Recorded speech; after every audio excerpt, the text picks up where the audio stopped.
أحبتي في الله، حديثنا اليوم بمشيئة الله عز وجل وبعونه وتوفيقه تحت عنوان نعمة الحمد في القرآن والسنة. الحمد في القرآن وسنة الحبيب المصطفى صلى الله عليه وسلم. فالحمد والشكر نعمتان من نعم الله على عبده. ان انت تكون راجل حامدا شاكرا لله عز وجل على نعماته.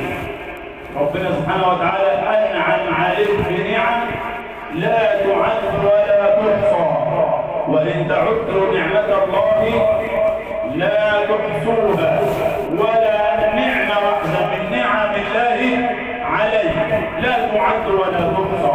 فكن اخي الحبيب دائما وابدا لسانك رطبا بشكر الله عز وجل. احمد الله واشكر الله عز وجل، كن حامدا لله على نعمائه. ربنا انعم عليك بنعم كثيره، لسانك ده دايما يكون رطبا بشكر الله وبحمده. الله عز وجل يقول في القرآن: لئن شكرتم لأزيدنكم ولئن كفرتم إن عذابي لشديد. الإنسان اللي هو يحمد ربنا ويشكر الله عز وجل على نعمه تلاقيه عايش مطمئن في حياته، تلاقي نفسه مطمئنة، تلاقي كده عنده سكينة وطمأنينة. ليه؟ لأن هو حاسس إن النعم اللي ربنا أنعم عليه بها نعم كثيرة وعظيمة، وهو مهما يشكر برضه مش مؤدي شكر ونعم، شكر هذه النعمة التي أنعم الله بها عليه. فتلاقيه مطمئن النفس، دايما قلبه مرتاح.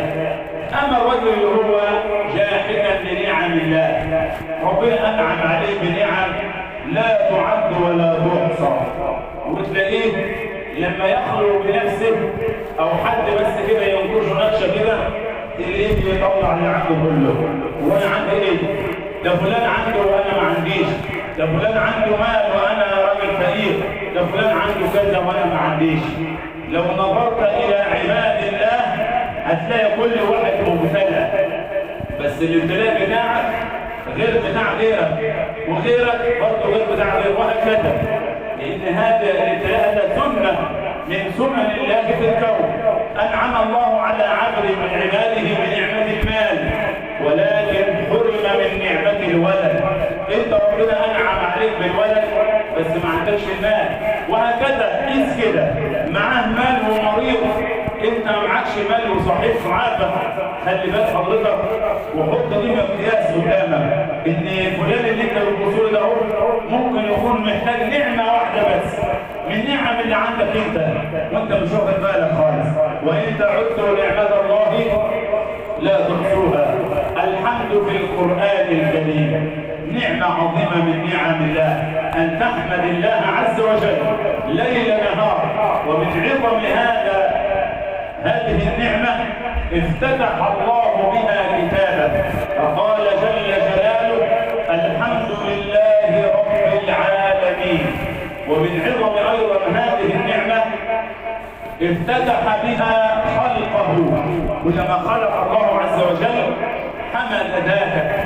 يقول الله عز وجل: الحمد لله الذي خلق السماوات والأرض وجعل الظلمات والنور.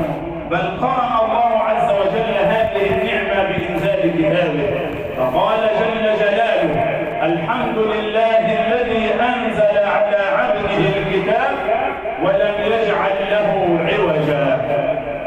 نعمة من نعم الله عز وجل، نعمة عظيمة اتصف بها الأنبياء والرسل.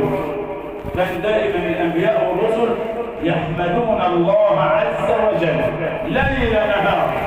حمد الله عز وجل ذاته، نفسه بنفسه وذاته، وهو الله لا إله إلا هو، له الحمد في الأولى والآخرة وله الحكم وإليه ترجعون. الأنبياء والرسل كانوا دائما وأبدا لسانهم لا رطبا بحمد الله. الصلاة والسلام.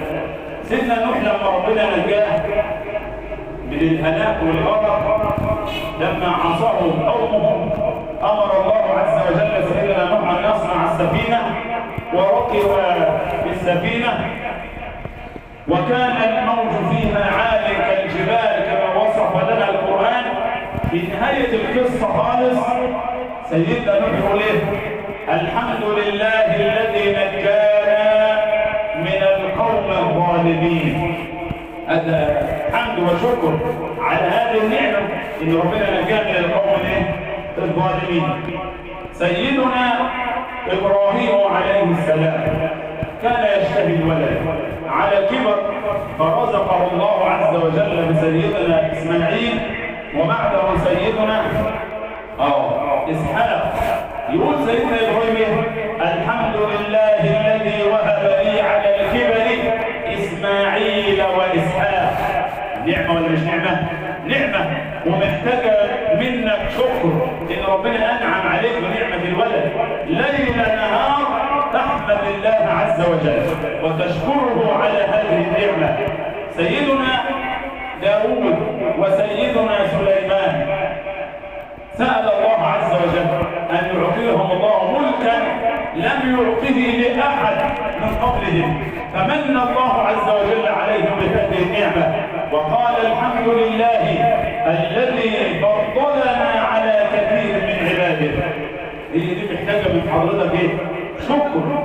نبينا صلى الله عليه وسلم قدوتنا صلى الله عليه وسلم يقول الحبيب المصطفى أنا سيد ولد آدم يوم القيامة ولا فخر. كل دي نعم أنعم الله عز وجل بها على نبينا صلى الله عليه وسلم. وأنا أول من تنشق عنه الأرض يوم القيامة ولا فخر، وأنا أول شافع وأول مشفع ولا فخر، وأنا بيدي لواء الحمد يوم القيامة ولا فخر. لواء ايه؟ اللي هي النعمة اللي احنا عليها اللي بنتكلم عليها النهارده دي. اللواء كمان اسمه لواء ايه؟ لواء الحمد. بيدي لواء الحمد. وكل الأنبياء من لدن سيدنا آدم ومن تبعه أو من لدن سيدنا آدم إلى سيدنا عيسى تحت لواء رسول الله صلى الله عليه وسلم. نعمة ولا مش نعمة؟ نعمة، ومحتاجة شكر كبير قوي. وإن تعدوا نعمة الله لا تحصوها. الحبيب صلى الله عليه وسلم يقول في سنته الطهور شطر الإيمان. والحمد لله كلمة هي ممكن انت تقولها ومستهون بيها، لا ده ليها وزن عند ربنا. حضرة النبي بيقول لك ايه؟ والحمد لله تملأ الميزان. عاوز ميزانك يتملي كن دائما ايه؟ لسانك رطبا بحمد الله عز وجل. احمد الله ليل نهار. اعطاك الله عز وجل احمد ربنا واشكره. منع الله عنك هذه العطيه اللي انت ليل نهار عمال تسال ربنا ان يديك، منعها عنك. احمد الله، احمد الله وربنا منعها عنك لامر انت لا تعلمه. انت باصص تحت رجلك بس، انما هو ربنا منعه عنك لامر ثاني هو يعلمه، وهيبان لك عاقبته بس بعد شويه. ولما يبان حقيقته تقول يا نهار ابيض، ده انا كنت بطلب ربنا ان يديني كذا ويعمل لي كذا، لو ربنا استجاب لي كان زمان دلوقتي رحت كما فعل الذين امنوا او الذين اوتوا العلم في عهد قارون. وقال الذين اوتوا العلم خلي بالك لما قالوا في الاخر قالوا ايه؟ قالوا لولا امن الله علينا، اللي هم تمنوا ان يكون معهم زي يا ليت لنا مثل ما اوتي قارون. لما بان لهم الحقيقه بتاعت قارون فخسفنا به وبداره الارض، قالوا ساعتها بقى لولا امن الله علينا لخسف بنا. كان زماننا دلوقتي فين؟ مع قارون، خسف بنا الارض احنا كمان. فالحمد لله عز وجل. فحمدوا ربنا هنا على النعمه اللي ربنا منعها عنهم ويديهم يعني. وهكذا سيدنا النبي يقول لك والحمد لله تملأ الميزان. أو تملأان ما بين السماوات والأرض. شوف العظمة قد إيه؟ بس أنت دائما خلي لسانك ده إيه؟ احمد الله عز وجل. ولذلك إن حضرة النبي صلى الله عليه وسلم قال لأن أقول لا إله إلا الله سبحان الله والحمد لله الحمد لله ولا إله إلا الله والله أكبر أحب إلي من الدنيا وما فيها. كلمات بسيطة خالص لسانك دايما يكون شغال فيه سبحان الله الحمد لله لا إله إلا الله الله أكبر ولا حول ولا قوة إلا بالله العلي العظيم. تكلم فيها العلماء وتحير فيها الفقهاء فقال بعضهم إنها الباقيات الصالحات. الباقيات ليه؟ تذكرها وتنساها. انت تقولها وممكن تنساها والله عز وجل يدخرها لك يوم القيامة. تلاقي الميزان بتاعك مليء بالحسنات باقية إلى قيام الساعة. دي هتفضل لك هي دي الباقية بقى. إنما أي كلام تاني أنت بتقوله كل ده رايح في التهلكة وفي الآخر هتتحاسب عليه. ما يلفظ من قول إلا لديه رقيب عتيد. اللسان هيلفظ بأي لفظ إن كان خيرا فخير وإن كان شرا هتتحاسب عليه. تنفذ للكلام اللي بيتقال كل يوم خميس يجي لك الصحيفه بتاعتك تتفرز الكلام اللي فيها العاده ده هناكل هنشرب هنروح هنيجي ده كله يتركن والكلام اللي انت هتثاب عليه تاخد عليه اجرك والكلام اللي انت هتتعاقب عليه تاخد عليه الوزر برضه. فكن دائما وابدا اللسان ده هو ده الزمام كله. الاعضاء كلها في الصباح اعضاء جسم الانسان تكفر اللسان وتخاطبه قائلة له أيها اللسان اتق الله فينا. ده مين اللي بيقول له؟ أعضاء جسمك بتخاطب ليه؟ العضو ده بتقول له اتق الله فينا فإنما نحن بك.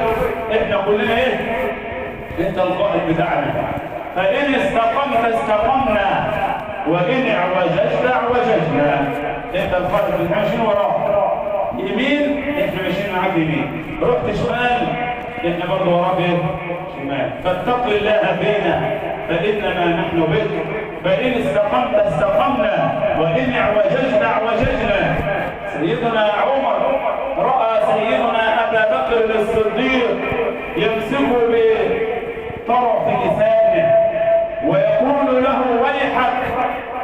جميل يقول ده سيدنا أبو بكر مسك طرف لسانه وبيخاطبه بيقول له ويحك أيها اللسان قل خيرا تسلم واسكت عن شر تسلم تغنم أو قل خيرا تغنم واسكت عن شر تسلم.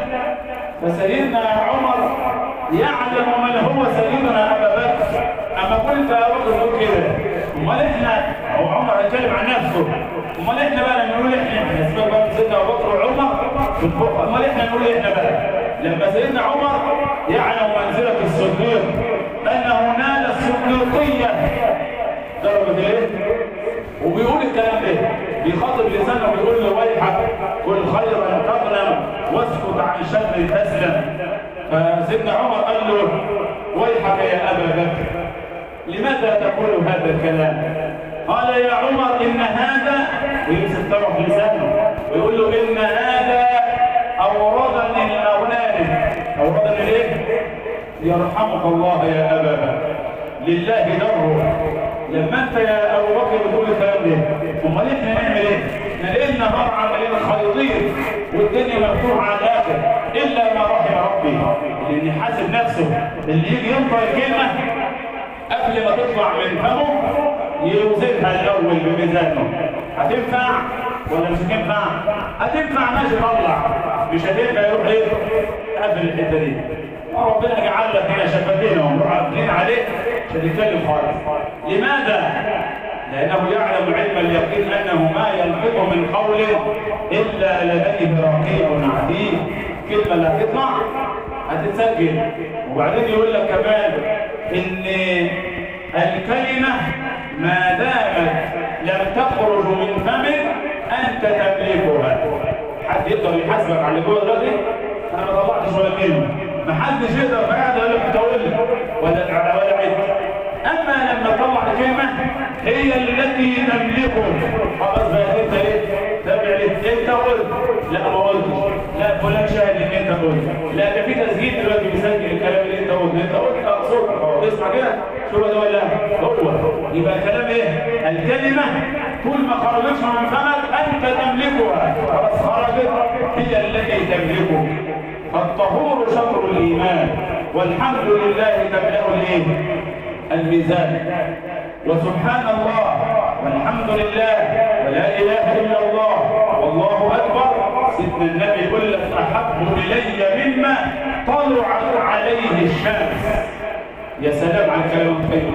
وحضرة النبي يوما كان يصلي بالصحابة، وكان أحد الصحابة خلف النبي، فالنبي ركع ورفع من ركوعه قال سمع الله لمن حمده، فقال الرجل اللهم لك الحمد.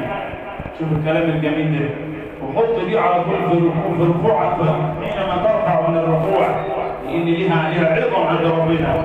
يقول ايه؟ اللهم لك الحمد حمدا كثيرا طيبا مباركا فيه كما ينبغي لجلال وجهك ولعظيم سلطانك. كيف ما تاخذ منك من اقل من دقيقه بس. فلما انتهى النبي سمع الراجل يقول كده، فلما انتهى النبي من صلاته قال من قال هذه العباره؟ من اللي قال اللهم لك الحمد حمدا كثيرا طيبا مباركا فيه؟ فالصحابه بصوا لبعض، لان الراجل قال كلمه غلط ولا حاجه، فكل بص بعضه سكت. فقال رجل انا يا رسول الله انا الذي قلت هذه العباره. قال والله لقد رأيت 39 ملكا يتبادرون في كتابتها. يتسابوا من اللي هيكتبها أول. وقيل أيضا أن النبي صلى الله عليه وسلم قال له الملائكة بتسأل ربنا ما وردش قبل كده كلام زي كده، نكتبها ازاي؟ نديله أجر فيها قد إيه؟ لأن هي كلمة عظيمة، مش كلمة أصدها كلمة حسنة، لا بيقول إيه؟ اللهم لك الحمد حمدا كثيرا طيبا مباركا فيه. طب لحد هنا كمان كما ينبغي لجلال وجهك ولعظيم سلطانك. فمن الذي يعلم قدر الله جل جلاله وقدر سلطان ربنا جل جلاله؟ ولا الملائكة نفسهم يقدروا يحددوا ليه. صراحة بيسألوا ربنا، فالله عز وجل قال له اكتبوها كما قالها عبدي فأنا الذي أجزيه عليها. كلمة بسيطة خالص. اللهم لك الحمد حمدا كثيرا طيبا مباركا فيه كما ينبغي لجلال وجهك ولعظيم سلطانك. سيدنا النبي صلى الله عليه وسلم عدد لك مواطن للحمد والشكر لله عز وجل، يعني جعل لك اوقات تقول فيها الحمد له ويكون الاجر فيه مضاعف وتكون انت مثاب عليه ثواب عظيم قوي. من ضمن هذه المواطن اولها الاستيقاظ من النوم. النبي لو بصيت لهدي النبي جعل لك كل خطوه تخطوها او كل فعل تفعله في حياتك ذكر. تقول في ايه؟ ذكر. دخلت الخلاء تقول ذكر، خرجت من الخلاء الحمد لله الذي عافاني ادي واحد. دخلت المسجد تقول ذكر، خرجت من المسجد تقول ذكر، وهكذا حياتك كلها تبقى ايه؟ تبقى ذكر. انما الا ما رحم ربي يفعل يوم كله من اول لاخره. ممكن ما يكونش حمد الله عز وجل ولا مرة خلاص، مع ان النبي جعل لك وكل حاجة تعملها تعمل ايه؟ تقول ذكر. قال لك بداية اول حاجة انت نمت وهتصحى من النوم، اول ما تصحى من النوم ما تعملش حاجة، ما تشتمش فلان ولا تنهر فلان ولا تضرب الاولاد ولا تضرب الزوجة ولا. النبي جعل لك ذكر علشان الشيطان يمشي يطرد من حواليك يقول لك لما تصحى من النوم الحمد لله الذي أحياني بعد إذ أماتني وإليه النشور.